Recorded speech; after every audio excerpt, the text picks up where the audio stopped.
avec toute la situation économique, la hausse des taux d'intérêt, l'inflation, tout qui coûte plus cher, on s'entend-tu que dans les faits, nous sommes tous dans le même bateau, surtout dans le monde de l'investissement immobilier, dans le monde de l'immobilier. Mais une chose qu'on a tous en commun, c'est de trouver la prochaine opportunité. C'est de s'assurer que l'acquisition qu'on va faire, on est en mesure de faire un coup de circuit. Oui, il faut que la propriété qu'on va acheter réponde à nos besoins, réponde à des types de mensualités dans lesquelles que nous sommes confortables financièrement, que la propriété, ce n'est pas un citron, que la propriété peut nous procurer justement un bel effet de levier, qu'on n'aura pas de mauvaise surprise.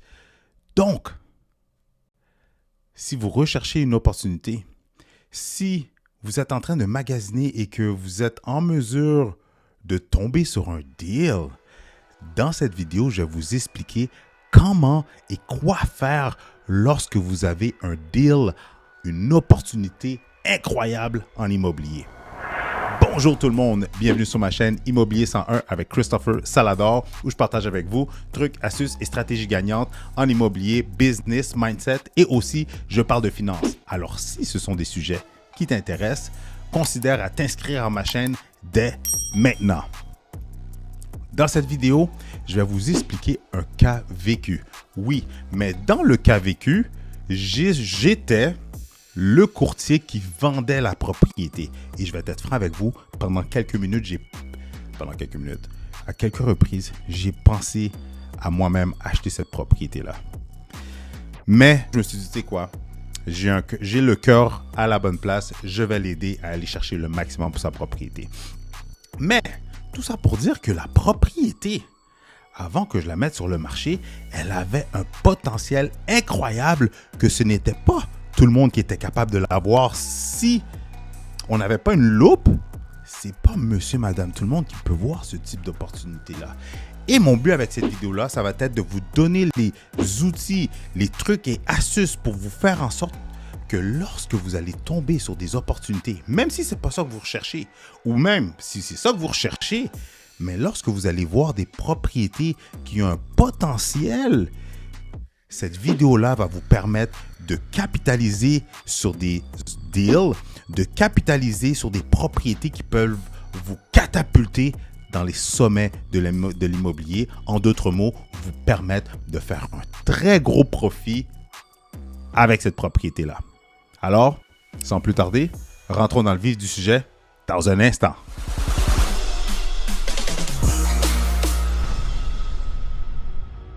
Donc, en résumé, j'ai une amie proche à moi qui est une ancienne collègue, puis pour X raisons, elle a suspendu sa licence de courtier pour des raisons familiales. Vraiment pas à cause de la situation qui se passait dans la situation économique avec les courtiers, qu'est-ce qu'on a vu dans les nouvelles. Mais elle, c'est vraiment une situation familiale qui a fait en sorte qu'elle a accroché sa licence de courtier. Mais tout ça pour dire que cette amie-là m'a référé sa tante. Sa tante, je m'en vais la voir. Elle a une maison qui est située à Fabreville, mais elle m'a averti que Chris, la propriété, elle a besoin. Je vous arrête un petit instant. Si vous désirez vendre, acheter ou investir en immobilier, allez dans la description, dans le bas de cette vidéo. Vous allez pouvoir cliquer sur un lien pour réserver une consultation avec votre cher et l'unique Better Call Chris, où est-ce que je vais pouvoir répondre à toutes vos questions. On va pouvoir regarder votre situation, mais encore mieux, on va pouvoir élaborer un plan d'action qui va vous permettre, te permettre de soit vendre, acheter ou encore mieux, investir en immobilier. Alors, si tu désires passer à l'action et te lancer dans le monde de l'investissement immobilier, va dans la description et clique sur le lien dès maintenant. De retour à la vidéo. Fabreville, mais elle m'a averti que Chris, la propriété, elle a besoin d'amour. Parfait. Je me rends là, je m'en vais rencontrer la cliente et voici la façade de la propriété de la maison qui était à vendre dans le secteur de Fabreville à Laval. Donc, pourquoi j'ai voulu faire une vidéo là-dessus? C'est parce que je trouve que c'est une propriété qui a une multitude d'avantages, de potentiel incroyable à différents niveaux. Autant ça peut être pour des personnes qui débutent, autant pour des intermédiaires, mais encore plus loin, autant pour des gens qui ont de l'expérience en construction, des gens qui sont capables qui sont capables de gérer des projets de construction neuve pour des investisseurs de très haut niveau. Elle touche les 3 catégories. Alors, regardons ça ensemble. Vous voyez la photo que j'ai mis là? Littéralement, j'ai fait une vidéo que j'ai mise sur TikTok. Donc, pour ceux qui ne savent pas, je suis sur TikTok et je produis du contenu qui est différent de ma chaîne YouTube. Toujours dans le monde de l'investissement immobilier, l'immobilier. Mais la vidéo, elle a généré plus de 11 000.2 views. C'est les views? Ouais. 11 000.2 views. Et si je regarde en date d'aujourd'hui, elle est rendue à 13 000 views. Donc, je me suis dit, tu sais quoi? Vu que j'ai fait une vidéo rapide sur TikTok, pourquoi pas en faire une où est-ce que je décortique l'opportunité, tout ça pour vous, mon audience, les gens qui me suivent sur YouTube, ou si c'est la première fois, justement, profitez-en pour aller écraser le bouton j'aime. Si ce n'est pas déjà fait, inscrivez-vous à ma chaîne et partagez cette vidéo avec les gens que vous savez que ce contenu pourrait servir. Donc, continuons. Les caractéristiques de la propriété. C'est une propriété plein pied, un bungalow, OK? Les 2 termes s'appliquent. Ça veut dire la même chose. Un bungalow, un plein pied, c'est le même type de propriété. Donc, si vous entendez les termes, parce que beaucoup de personnes vont me dire, Chris, je veux un unifamilial. OK? Quel type de propriété que tu veux? Ben, un unifamilial, 3 chambres. OK. Unifamilial, c'est le terme général pour désigner des maisons. Quel type de maison exactement que tu veux? Un bungalow, maison à étage, jumelée, comment tu appelles ça? Maison de ville, etc. Donc, c'est un bungalow plein pied. Elle a 3 chambres à l'étage et la possibilité de construire une 4e chambre au sous-sol. Le prix demandé était de 349 000. J'ai mis cette propriété-là dans le mois de juillet, début juillet 2023. OK? Le prix que ça s'est vendu, on a seulement eu 2 offres d'achat. OK? Et vous allez comprendre pourquoi aussi, lorsqu'on va aller à l'intérieur, pourquoi que le prix n'était pas cher. On n'a pas eu un gros achalandage. C'est sûr qu'on était dans la période d'été, mais ça, c'est un petit détail. Les taxes de la propriété, 2410. Donc, les taxes ne sont pas chères non plus. La propriété, vous allez voir dans quelques instants, je ne vais pas vous enlever le punch. Et en d'autres mots, en résumé, la propriété, elle avait besoin de TLC, Tender Loving Care. En d'autres mots, elle avait besoin d'amour. Mais vous savez quoi? Je pense que vous le savez, pour ceux qui me suivent, ça fait un petit moment, j'adore les propriétés qui nécessitent un tout petit peu d'amour, qui ont besoin d'amour. Pourquoi? Parce que ce sont les types de propriétés qu'on peut rapidement, dans le temps, créer de la valeur, faire en sorte qu'il y a une très grande et très grosse prise d'appréciation, mais très rapidement dans le temps.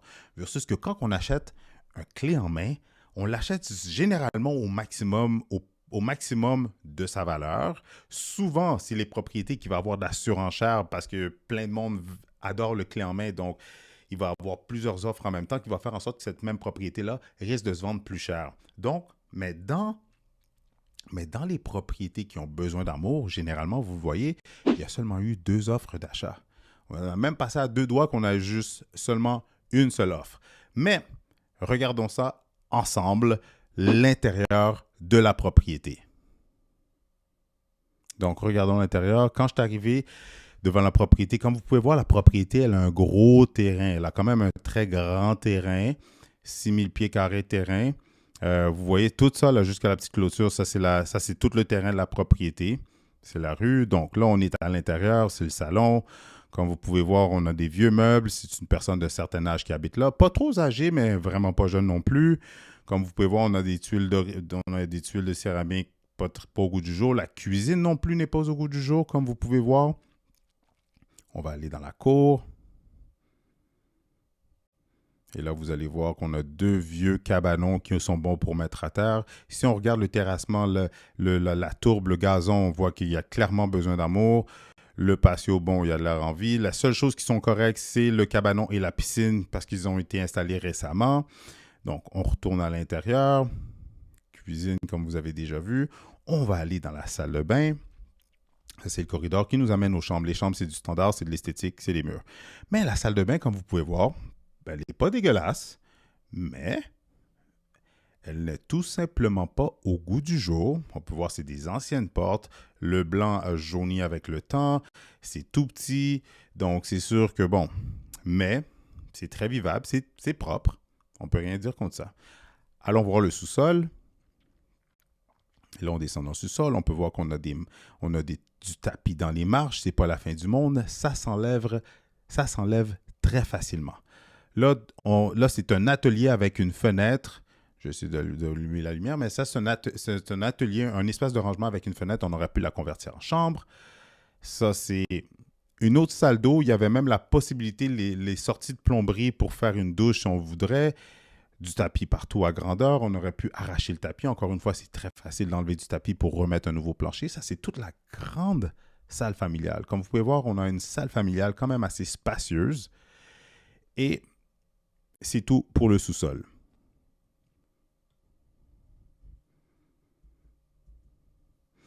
Donc, regardons ensemble la fiche descriptive de la propriété. Parce que comment ça fonctionne pour ceux qui ne l'ont jamais fait ou pour ceux qui sont dans le processus, un petit refresh du processus de magasinage de propriété. Vous tombez sur une propriété où, idéalement, le courtier immobilier peut vous envoyer la fiche descriptive d'une propriété qui vous intéresse. C'est sûr que vous avez beaucoup d'informations en ligne, mais si vous voulez aller plus en profondeur pour avoir la déclaration du vendeur, avoir une fiche complète, détaillée, passez par votre courtier immobilier.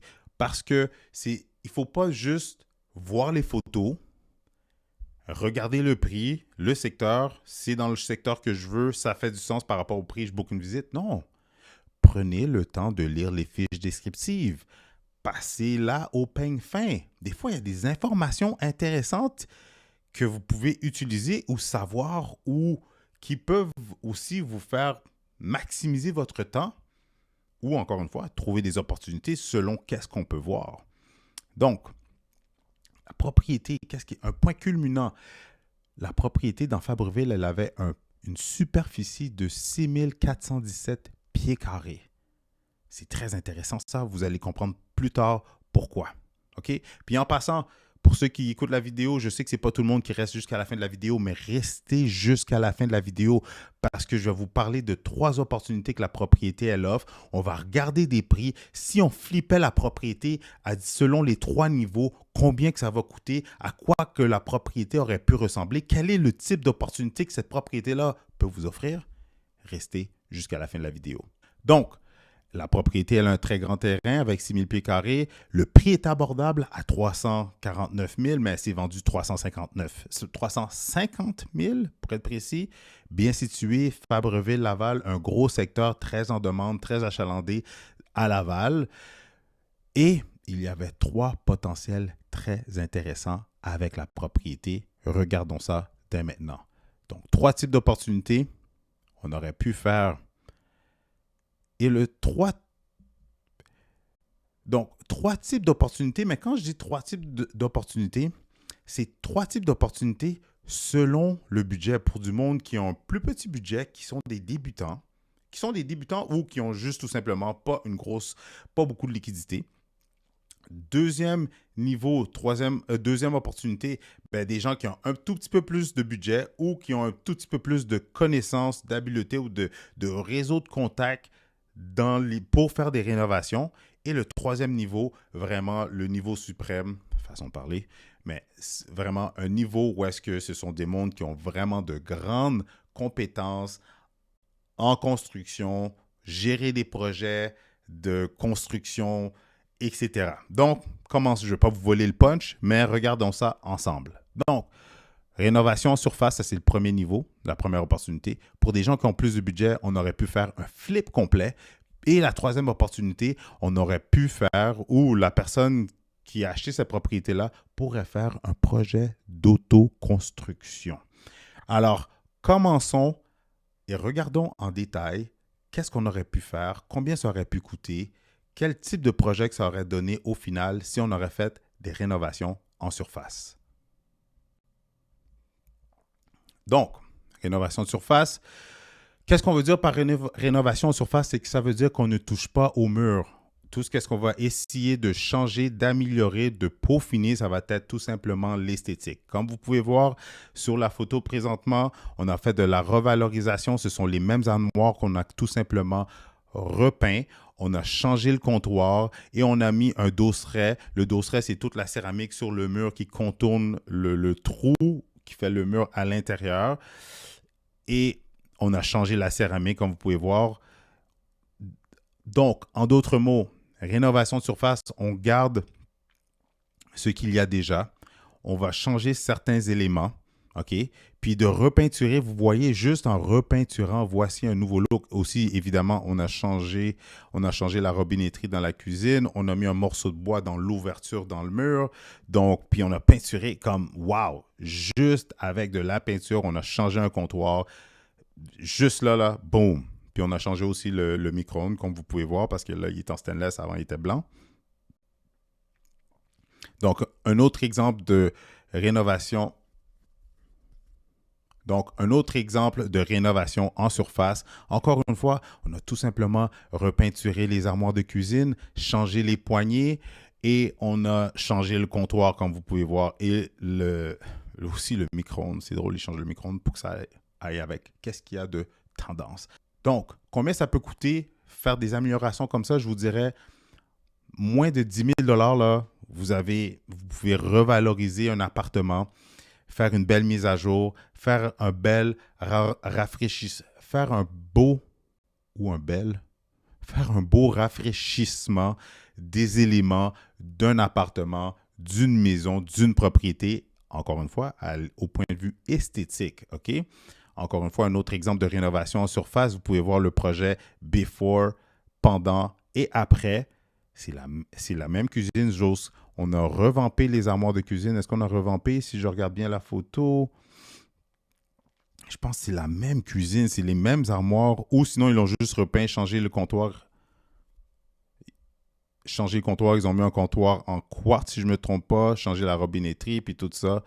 Regardez, revalorisation d'une cuisine, c'est ça qu'on appelle lorsqu'on parle d'optimisation, de faire l'optimisation d'un appartement, l'optimisation en termes de rénovation, amélioration, boum, c'est de ça qu'on parle. Et si on va dans une autre pièce, comment qu'on peut revaloriser une pièce? Ben, tout simplement, on enlève le tapis. Depuis tantôt, je vous le dis, c'est facile d'enlever un tapis, ça s'arrache facilement, là. Ça prend pas 4 jours, 4 nuits pour enlever un tapis, là, vraiment pas. C'est sûr qu'ils ont refait le manteau de foyer, mais repeinturer une pièce, on enlève le tapis, changement du manteau de foyer, boum, on ajoute des accessoires, les tablettes sur le côté et boum, voilà le résultat avec la belle décoration. Vous avez une pièce comme ça. Ça, c'est facilement un appartement, c'est un exemple, un appartement qui était loué 600, 700, 800 $. Puis avec des améliorations comme ça, vous êtes capable d'aller chercher un loyer de 1200, 1300, 1400, 1500, 1600, tout dépendant de la grosseur, qu'est-ce qui est offert et la localisation de cet appartement-là. Un autre exemple de rénovation en surface, on va aller dans une salle de bain maintenant.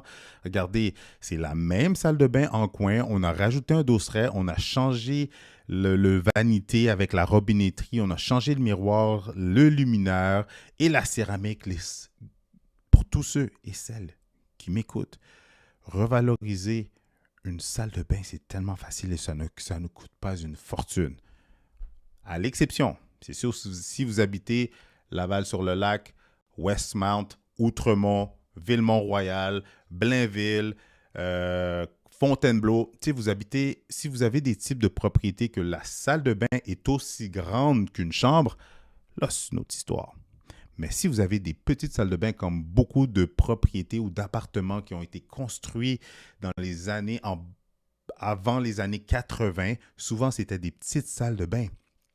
Mais la bonne nouvelle, des petites salles de bain, ça se rénove facilement, rapidement et ça ne peut pas vous coûter une fortune parce que dans la construction, tout est calculé au pied carré. Donc, quand on est limité dans le pied carré, il y a un certain budget que même si on voudrait, on ne pourra pas dépasser. À part si vous allez avec des matériaux extrêmement nobles, importés de l'Italie, de ci, de ça, là, c'est une autre histoire. Mais si on reste dans le raisonnable, si on va chez Renault, Rona, Home Depot, on risque de tomber sur des matériaux quand même de qualité, d'entrée de gamme avec le look qu'on recherche à des prix très abordables. Donc, on a changé le vanité, on a mis une céramique tendance avec la décoration et boum, voilà, guys.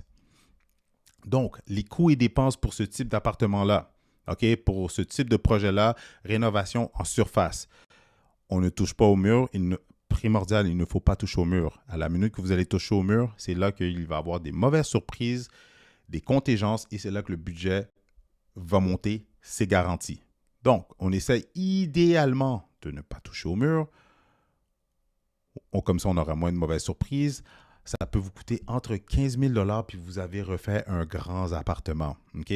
Parce que plus, encore une fois, dans la construction, tout est calculé au pied carré. Donc, plus c'est petit, moins ça peut vous coûter trop cher, facile à rénover avec un petit budget.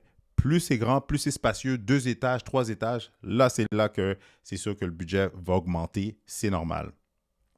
Donc, puis aussi, budget de entre 5 000 puis 15 000, ça, c'est sans compter les améliorations. Ça, c'est sans compter la liste d'épicerie de choses qui vont ressortir au rapport d'inspection. OK? Je veux juste être précis. Donc, si vous achetez vous-même les matériaux, on ne touche pas, on n'ouvre pas les murs, on s'occupe seulement de l'esthétique et on change certaines composantes, on devrait s'en tirer dans un budget de entre 5 à 15 000 $. Puis 15 000, c'est vraiment pour un plus gros appartement. Pour un petit appartement, j'ai des clients qui ont acheté une propriété à Sainte-Thérèse, une maison, puis de revamper, puis d'améliorer le rez-de-chaussée, changer les planchers, peinturer, changer les moulures, etc. Ça les a coûté environ ça, là. Puis améliorer la salle de bain, ça les a coûté dans les alentours de 5 000, mais avec une belle job impeccable qui leur ont permis d'aller chercher un loyer très intéressant. Allons du côté du flip complet. Qu'est-ce que je veux dire par un flip complet? C'est que là, ça veut dire on va toucher les murs, on va ouvrir des murs, on va stripper des composantes, on va arracher une cuisine, une salle de bain et on va refaire le tout. Donc, regardons des exemples ensemble. Boum, ça c'est un exemple. Comme dans la photo d'en haut, vous pouvez voir, il y avait un mur. La cuisine était compartimentée. Et là, boum, ils ont enlevé le mur. Voyez la différence. Est-ce qu'ils ont teint les planchers? Je ne pense pas parce que les planchers dans la photo d'en haut, on peut voir qu'il y avait de la céramique dans la cuisine. Donc, puis maintenant, le plancher de bois est partout sur tout le rez-de-chaussée. On peut voir la grosse différence. Puis quand on s'embarque dans des travaux comme ça peut vous coûter facilement dans les 50-80 000 parce que là, on peut facilement booster le budget. Il y a plusieurs choses qui rentrent en considération dans le sens les mauvaises surprises qui vont ressortir à la minute qu'on va ouvrir les murs. Donc, souvent, encore une fois, je me répète, mais dès qu'on va toucher au mur, ça peut facilement aller entre 5 à 15 % d'imprévus, de choses qu'on n'avait pas calculées dans le budget. Et un classique dans les grosses rénovations ou dans les gens qui font de la construction neuve, le classique, c'est que tout le monde, et je dis bien tout le monde, bosse le budget. C'est très, très rare que les gens restent dans le budget. On est déjà dedans. Tant qu'à y être, let's go, on le fait, on le change. Puis aussi, une autre chose, c'est que c'est votre propriété. Une fois qu'on ouvre les murs, si on voit un défaut ou quoi que ce soit, vous ne pouvez pas juste refermer puis faire « Oh, non, on va faire comme si on ne l'a pas vu. » Non, parce que dans la construction, s'il y a un problème et qu'on ne le règle pas, ça va tout simplement s'aggraver et vous coûter beaucoup plus cher. Et si vous vendez entre-temps puis vous avez oublié ce détail-là, ben ça va compter comme un vice caché. Et là, c'est le bout du bout. En bon québécois, c'est le bout de la marde. Excusez-moi mon français, là, mais il faut dire les choses comme qu'elles sont. C'est là que les histoires d'horreur commencent. Donc, on ne veut pas ça. Donc, c'est pour ça que si on ouvre les murs, il faut avoir les reins solides financièrement. Et quand je dis les reins solides financièrement, il nous faut beaucoup plus de liquidité. Ce n'est pas avec un budget de 15-20 000 qu'on peut commencer à ouvrir les murs. Parce que si vous le faites, préparez-vous à sortir le cash, à trouver l'argent, à loader les cartes de crédit parce qu'il va vous manquer de l'argent avec un petit budget de 15-20 000. OK? Donc, Puis les travaux aussi, une autre chose, c'est que lorsqu'on fait des strips complets, c'est qu'on n'a pas le choix de faire affaire avec des professionnels d'expérience. Parce qu'encore une fois, vous voulez que les travaux soient faits par des gens compétents et que les travaux soient bien faits selon les règles de l'art. Pour pas que ça vous coûte plus cher. Parce que le pas cher coûte plus cher. OK? Si vous embauchez Tonton Marcel pour faire des job-in et que c'est un jobber avec des jobs mal faits, ben, les gens, vont pas vous payer. Les gens vont le voir. Ça se voit tout de suite quand une job a été botchée ou mal faite par un jobineux, par un gossoyeux. Donc, les gens vont vous allez pas pouvoir louer au maximum que vous pouvez. Puis deux, à la revente, ça va venir vous nuire. Puis les gens vont vouloir vous négocier parce qu'ils vont se dire, OK, il faut que je défasse ça pour le refaire comme il faut. Donc, tant qu'à faire, surtout dans les flips complets, on fait les choses comme il faut, selon les règles de l'art. Donc, le pas cher coûte plus cher, je viens de vous le dire. Regardez, ça c'est encore un autre exemple d'ouvrir les murs. Est-ce qu'il faut renforcer la structure pour être en mesure d'ouvrir comme qu'on vient de le voir ici? Ça, c'est des grosses optimisations, mais la bonne nouvelle, c'est que la prise de valeur est incroyable. La prise de valeur est vraiment wow. Regardez un autre exemple de flip complet. Ça, on ouvre les murs, on change la cuisine, on change les armoires, on a enlevé des armoires, on a mis des luminaires comme boum. C'est une très bonne valeur de revente. Peu importe les marchés, que le marché crash, que le marché est en hausse, vous allez faire de l'argent parce que vous allez mettre ou arriver sur le marché avec un produit qui est clé en main, un beau petit bijou. Vous allez demander le prix demandé et il y a des fortes chances que, boum, vous allez pouvoir revendre au maximum de la valeur locative. L'effet de levier est super intéressant aussi parce qu'on peut rappeler la banque pour dire « Hey, monsieur le banquier, envoie-moi un évaluateur, viens voir les travaux que j'ai faits. Boum, la nouvelle valeur, vous allez voir que c'est incroyable. » Vous allez être surpris de la nouvelle valeur et du montant en effet de levier que vous allez pouvoir aller débloquer. Oui, vous avez mis de l'argent sur la propriété, mais de l'autre côté, vous allez pouvoir en sortir et débloquer des fonds pour faire de plus gros projets. Donc, les coûts lorsqu'on est dans un projet de flip complet, regardez, une fois que vous avez touché au mur, c'est le début des mauvaises surprises. Mais quand on a la liquidité, c'est le fun. Un autre running gag, un classique, c'est que dans tout type d'investissement ou de projet immobilier, peu importe la grosseur, la réalité, c'est que souvent, le problème de tout le monde, à l'unanimité, c'est l'argent. Si on avait X montant d'argent, si on avait des liquidités à n'en plus finir, il n'y en aurait pas de problème. Mais encore une fois, faut connaître ses limites. Si vous avez des petits budgets, n'allez pas vous embarquer dans un flip complet. OK?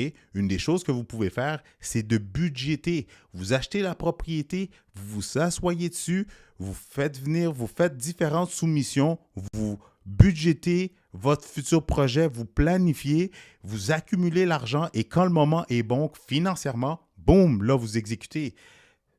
Il n'est pas nécessaire de tout de suite directement en partant de tout vouloir faire la propriété, refaire la propriété, je veux dire.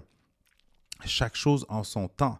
Si vous avez la liquidité, oui. Si vous ne l'avez pas, prenez votre temps, budgétez, mettez la maison en location, habitez-la temporairement comme ça. Ce n'est pas le temps de vouloir épater la galerie. On est en mode investisseur, investissement immobilier, créer de la valeur, aller chercher une plus-value et boum, c'est comme ça qu'on fait de l'argent en immobilier. Donc, une autre réalité aussi dans les coûts et dépenses, c'est que lorsqu'on fait venir des professionnels qui doivent avoir absolument leur licence, comme un plombier, un électricien, pour remplacer des choses, ben c'est là que remplacer une cuisine, une salle de bain, toucher à du filage électrique, changer le panneau électrique, etc. Ce sont des choses comme ça qui font en sorte que le budget augmente parce que ces gens-là, vous n'avez pas le choix de faire affaire avec des professionnels qui ont leur licence, de un, et de deux, bien, ces gens-là doivent mettre leur sceau de certification pour que vous soyez assurés parce que s'il y a un problème dans le futur, les assurances viennent et qu'ils voient que la job a été faite par un jobber, pas par un professionnel qui n'avait pas de licence, ils risquent de ne pas vouloir vous payer. Donc, c'est pour ça qu'on malheureusement, des plombiers et des électriciens, c'est un incontournable. On n'a pas le choix de faire affaire avec des maîtres qui ont leur licence. Aussi, une autre chose qui fait buster le budget lorsqu'on a des grandes pièces. Parce qu'encore une fois, dans la construction, tout est calculé selon le pied carré. Donc, plus grandes les pièces, plus d'espace en superficie que vous devez couvrir avec des nouveaux matériaux, c'est là que ça peut vous coûter vraiment plus cher. Donc, c'est pour ça aussi de commencer petit, de commencer avec des petites propriétés comme un bungalow, c'est parfait. Il y a une grosse différence entre rénover un petit bungalow comme qu'est-ce qu'on est en train d'analyser versus d'aller rénover complètement une grosse maison dans Blainville, dans Terrebonne, une grosse maison dans Westmount. Et il y a un gros écart entre les deux. La réalité, c'est pas la même. Et il y a aussi une autre chose qui rentre en ligne de compte, c'est que vous n'avez pas le choix de respecter. Vous avez le choix, mais pour aller chercher le plein maximum du potentiel d'une propriété, vous devez respecter son standard. Dans le sens que vous ne pouvez pas non plus arriver avec des matériaux trop nobles pour un bungalow standard. De la même façon, vous ne pouvez pas aller avec des matériaux trop standards dans une propriété haut de gamme de luxe. Vous devez respecter son standard. Si on est dans un secteur de luxe de haut de gamme, vous n'avez pas le choix de mettre le paquet. Sinon, vous allez diminuer la valeur du potentiel de cette propriété-là. Vous allez diminuer la valeur de la propriété en ne respectant pas ou en ne maximisant pas son plein potentiel. OK? C'est juste un petit point comme ça. Donc, je vous disais tantôt entre 40, 80 000, en 40, 70 000 minimum. Encore une fois, plus la propriété est grosse, plus ça va vous coûter plus cher. Si vous avez décidé de tout défaire les murs, encore une fois, ça va vous coûter beaucoup plus cher. Quand je parle de flip complet aussi, je n'ai pas détaillé, mais ça l'inclut aussi des flips dans le sens que c'est pas un flip, on va dire un semi-flip complet. Dans le sens que on n'a pas ouvert tous les murs, par exemple du rez-de-chaussée. On a tout simplement arraché la cuisine, arraché la salle de bain, remis une nouvelle salle de bain, les planchers, on les a gardés. Ça, c'est quand même un bon strip. OK? Parce que c'est sûr qu'on va devoir toucher du filage, toucher de la plomberie, etc. On va peut-être déplacer certaines choses, comme vous avez pu voir sur les photos. Donc, c'est pour ça que ça peut varier entre du 40, 50, 40, 60 000. Une règle de pouce, OK? Depuis mes débuts jusqu'à aujourd'hui, je vais être franc avec vous, je vais vous donner un punch. Mais la réalité, c'est que pour vrai, une propriété entre 40 à 60 000, on peut déjà avoir rénové beaucoup dans la propriété. La propriété est déjà quasiment refaite au complet. Par exemple, un autre exemple, je peux vous donner un autre budget comme ça. Si on a un budget de 40, 50 000, mais on a refait une cuisine, la salle de bain, je vous dirais entre 30 40 000, là, le rez-de-chaussée, si on ne touche pas au sous-sol, 30 40 000, là, le rez-de-chaussée, il est wow, spick and span. Cuisine refaite, salle de bain, plancher, luminaire, repeinturé, changer des armoires, changer des portes, changer des poignées, des armoires, des portes. Boum! Le rez-de-chaussée est nickel, wow, complètement au goût du jour. Puis là, oui, ça se peut qu'il va vous manquer de budget pour le sous-sol. C'est là qu'il faut budgéter, c'est là qu'il faut y aller avec les priorités, encore une fois, selon votre budget. Donc, petite astuce que je peux vous donner, faites plusieurs soumissions. La réalité, j'ai une histoire à vous raconter. Il fallait que je remplace mon panneau électrique parce que le fouillage, c'était du n'importe quoi, etc. J'ai fait venir 3 gars. Le premier gars, c'était un ami proche à moi. Il m'a chargé une facture. Il m'a dit que ça allait me coûter 5 200. Je fais venir un autre ami acheteur avec qui je magasinais, qui est un plombier puis qui se connaît en rénovation, puis qu'il a son contact en tant qu'électricien. Il m'a dit 3200. Puis j'ai fait venir un autre électricien que je ne connaissais pas, qui m'a été référé. Je lui ai expliqué le problème. Il m'a dit que ça allait me coûter dans les alentours de 2200. J'ai fait 3 personnes différentes pour la même situation. J'ai eu 3 prix complètement différents. Donc, la morale de l'histoire, faites toujours plusieurs soumissions. Et aussi, si je peux vous dire quelque chose, ne soyez pas pressé parce que c'est lorsqu'on est pressé, c'est stressé, anxieux, c'est là qu'on peut faire des erreurs, c'est là qu'il peut y avoir des gaffes et c'est là que le pire peut arriver. Versus que lorsqu'on n'est pas pressé, puis qu'on est prêt et ouvert d'esprit, pas ouvert d'esprit, mais qu'on sait que bon, ça risque de ne pas se passer comme sur des roulettes, on s'en attend et on n'est pas stressé, on a un plan B, on a un plan C, c'est là qu'on est posé, puis c'est là qu'il y a beaucoup moins de stress et que c'est là qu'il y a beaucoup moins de choses qui peuvent arriver de mauvais. Et ça, c'est sans compter les améliorations qui ont été suggérées dans le rapport d'inspection. OK? Je vous le dis tout de suite, ça ne comprend pas ça. Parce que là aussi, il faut prévoir un budget pour ça aussi. Et aussi, le conseil, l'incontournable, essayez d'acheter le maximum de matériaux par vous-même. Comme ça, vous allez sauver sur les matériaux. Et justement, ça va vous coûter, prévoir le budget pour la main-d'œuvre, pour l'installation et la finition. Et c'est une de certaines manières de sauver de l'argent. Aussi, un autre incontournable, si vous êtes capable d'en faire vous-même la démolition de l'installation, etc., de donner un coup de main, vous allez accélérer le processus et aussi, ça peut faire en sorte que ça va vous coûter moins cher. Vous allez sauver de l'argent en cours de route. Allons maintenant avec le dernier point qui est mettre à terre. Si on fait un projet d'autoconstruction qui veut dire qu'on met cette propriété-là à terre, regardons ça à l'instant. Alors, pour les investisseurs d'expérience de très haut niveau, quand je dis de très haut niveau, c'est vraiment des termes que j'ai vraiment inventés, là, du monde qui ont de l'expérience, du monde qui ont des connaissances, du monde qui ne sont pas à leur premier projet de rénovation, de construction, du monde qui sont dans le domaine de la construction ou qui sont accompagnés de personnes vraiment proches qui ont le temps et qui vont les faire un bon prix. C'est à ces gens-là que je veux dire ça. Et c'est généralement du monde d'expérience, du monde qui ne sont pas à leur premier rodéo. Mais regardons l'opportunité de pourquoi j'ai décidé de prendre cette propriété-là et d'en faire un exemple à vous montrer. Regardons ensemble. Donc, qu'est-ce qu'il faut comprendre, c'est que cette propriété-là, le triplex neuf que vous voyez, est construit juste en face de la propriété que je viens de vous montrer, littéralement sur la même type de superficie, qui veut dire qu'on aurait pu acheter cette propriété-là, la mettre à terre et reconstruire un triplex et d'aller chercher une valeur incroyable. Donc, quand je parle de mettre à terre, c'est littéralement, on peut reconstruire certains terrains. Des fois, on peut, comme dans la photo, c'est un exemple, là, c'est vraiment pas ça que je voulais vous parler, mais certains terrains, des fois, on peut acheter, on peut mettre à terre plutôt.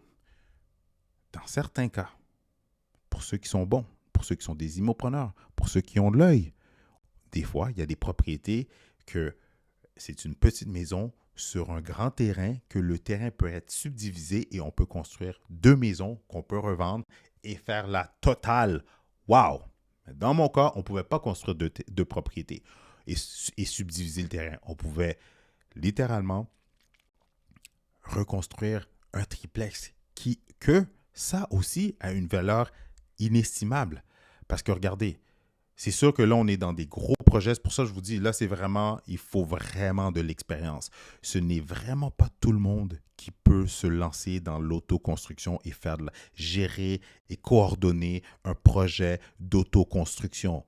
Je vous le dis, par expérience, même des personnes que je connais personnellement, que leur domaine, c'est d'être des coordonnateurs de travaux, de projets et de choses comme ça, même eux autres, lorsqu'ils ont fait leur premier projet de construction neuve, sincèrement, le running gag, le classique, ils me disent tout, c'est la première et c'est la dernière fois. Never again. Pour qui c'est? Pour les gens d'expérience. Avant de courir, il faut apprendre à marcher. Avant de marcher, il faut apprendre à ramper. Avant de ramper, il faut apprendre à se tenir le cou, à se tenir debout. Step by step. C'est pas parce que vous avez un 50-60 000 dans votre compte que, ben oui, je vais acheter un terrain, puis je vais le mettre à terre, puis je vais construire quelque chose d'autre. Non! Vraiment pas. Et je vous explique ça tout de suite. Regardez, la première chose, pour pouvoir mettre une propriété à terre, la propriété ne doit pas avoir d'hypothèque. L'hypothèque doit avoir été clairée.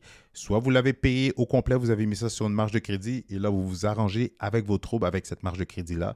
Soit vous avez payé, vous avez débloqué des fonds, des placements, investissements, vous avez clairé l'hypothèque. Soit vous aviez déjà la liquidité en partant. Peu importe, tant et aussi longtemps qu'il y aura une hypothèque, vous ne pouvez pas mettre la propriété à terre.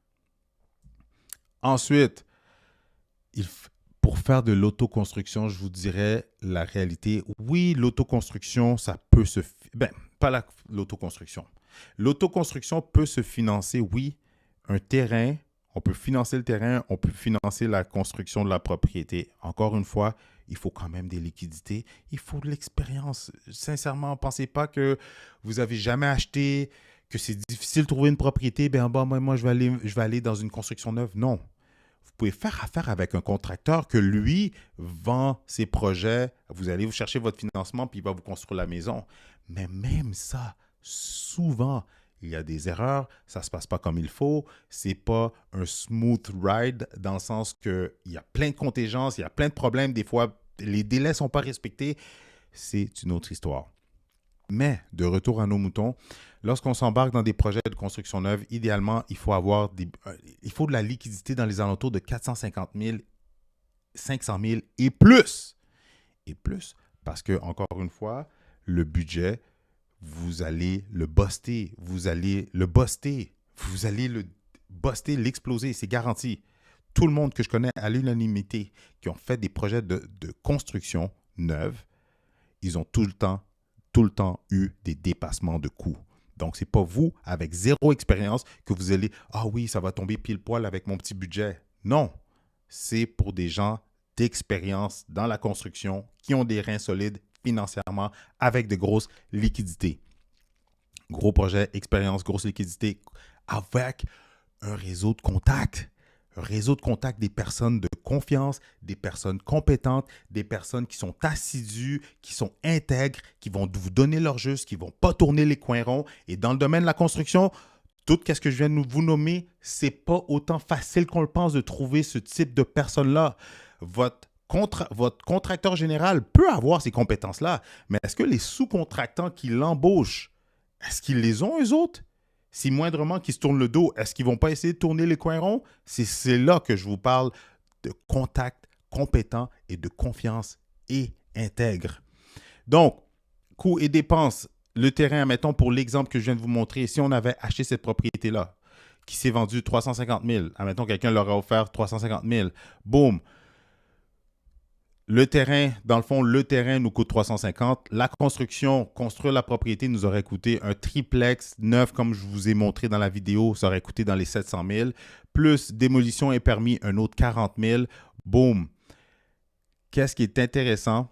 Juste là, pour construire cette propriété-là, ça vous aurait coûté 1 090 000 $. Juste là, acheter le terrain 350 000 700 000 la construction, donc sortir l'argent pour les dépenses, et 40 000 pour aller chercher les permis, la démolition, etc. On parle de 1 090 000. Mais qu'est-ce qui est le wow? OK, pour certaines personnes, vous allez faire comme « Oh my God, c'est beaucoup d'argent. Tu m'as dit 350, entre 450 500 000. » Tout dépendant du projet. Là, on a construit un triplex, c'est 3 cuisines, 3 salles de bain, 3 appartements, peut-être qu'il y avait un sous-sol. Là, on parle d'appartements haut de gamme. Les prix que je vous donne là, c'est pour des appartements haut de gamme. 3 portes patio, 3 balcons, le stationnement. On peut voir. Quand je vous ai dit 350, 400, est-ce qu'on c'est une maison? Là, on parle d'un triplex, c'est une autre histoire. Donc, mais qu'est-ce qui est beau, qui est phénoménal, c'est que les revenus, une fois cette construction-là, on aurait pu aller chercher 2 200 $ par mois pour chaque logement, pour chacun des appartements, qui vous aurait donné un revenu annuel de 79 200 qui donne 18 fois les revenus, que la nouvelle valeur, ça vous a coûté 490 000, mais la nouvelle valeur aurait été de 1 425 000. Puis cette valeur-là est basée sur les revenus réels de la propriété, qui fait en sorte que la beauté de l'histoire dans la construction neuve, et c'est pour ça que c'est pour les personnes de plus haut niveau d'expérience, c'est que les possibilités, c'est que vous avez sorti l'argent, vous avez acheté le terrain, vous avez fait la démolition, les permis, plan d'architecte, et vous avez construit la propriété, ça vous a coûté 1 190 000. Mais la beauté dans l'autoconstruction, c'est que vous auriez pu aller, une fois que le projet est terminé, vous allez voir la banque pour refinancer la propriété Et il vous aurait refinancé jusqu'à 80% de la valeur, qui veut dire que vous auriez pu, une fois que le projet aurait été terminé, puis je vous dirais que de construire une propriété, ça peut prendre facilement là, entre 4 à 6 mois. 4 mois si tout va super bien, mais ça peut aller jusqu'à 6 mois, 8 mois, tout dépendant s'il y a des contingences, est-ce qu'on a stoppé parce que l'hiver est arrivé, etc. Mais généralement, là, la règle de pouce, 6 mois, une construction est faite. Mais on aurait pu débloquer, une fois que le projet aurait été terminé, plus ou moins dans les alentours de 270 000. Dans le fond, pour des gens qui auraient fait un projet comme ça avec un prêteur privé, façon de parler, là, c'est un exemple. C'est un exemple, parce que les règles ont un petit peu changé, mais c'est un exemple. Ou avec l'argent de crédit, limite de crédit, whatever, on aurait pu avoir emprunté cet argent-là, aller se faire refinancer. Et vous aurez refinancé sur 80% de la nouvelle valeur, qui veut dire sur 1 425 000.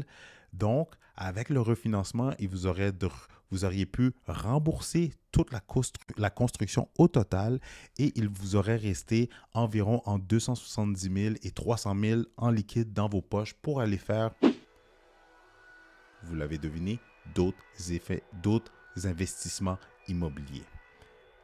Donc, qu'est-ce que vous pensez de tout ça?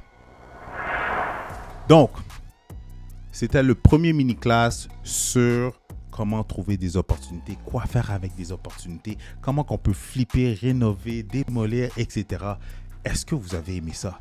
Littéralement, je vous ai amené sur le terrain, on a pris un sujet, on l'a décortiqué ensemble, 3 types d'opportunités différentes qu'on aurait pu faire avec la même propriété. Cette propriété-là, initialement, s'est vendue à un prix, quand je dis initialement, que la propriété tout court s'est vendue à un prix quand même abordable, 350 000. Un couple, beaucoup de monde peuvent se qualifier pour 350 000 $, c'est ça que je veux dire. Donc, mais avec un projet de fou. Donc, vous voyez que les gens, j'ai eu quand même quelques visites. La majorité des gens qui ont vu cette propriété-là ont passé par-dessus. J'ai mis la vidéo de l'intérieur de cette propriété-là sur TikTok. J'ai 13 000 views en date d'aujourd'hui, puis du monde ont bitché. Du monde ont dit « Hey, tu vends des poubelles, toi. C'est dégueulasse. C'est du n'importe quoi. Ça s'est vendu trop cher. » 350 000 trop cher versus que c'est une propriété qu'on aurait pu mettre à terre avec une nouvelle valeur de 1 425 000, etc. Dites-moi dans les commentaires, est-ce que ça fait du sens? Est-ce que vous aimez ce type de vidéo-là, ce type de mini-class-là? Est-ce que cette vidéo-là, ce mini-class, vous avez trouvé ça intéressant? Est-ce que vous voulez qu'on décortique d'autres projets? Je sais que je parle beaucoup, je sais que les mini-class sont longs. Dites-moi dans les commentaires, mini-class Better Call Chris, si vous aimez ça, pour que je vous en fasse d'autres. Et pendant que vous y êtes, écrasez le bouton j'aime, mais plutôt subscribe, like and subscribe. Inscrivez-vous à ma chaîne pour que l'algorithme puisse me proposer à plus de personnes, pour qu'ils puissent avoir les bonnes informations sur la mécanique de l'immobilier, de l'investissement immobilier. Et si vous désirez d'autres stratégies gagnantes, d'autres vidéos, d'autres mini-classes de la sorte, je vous suggère de regarder une de ces 2 vidéos-là.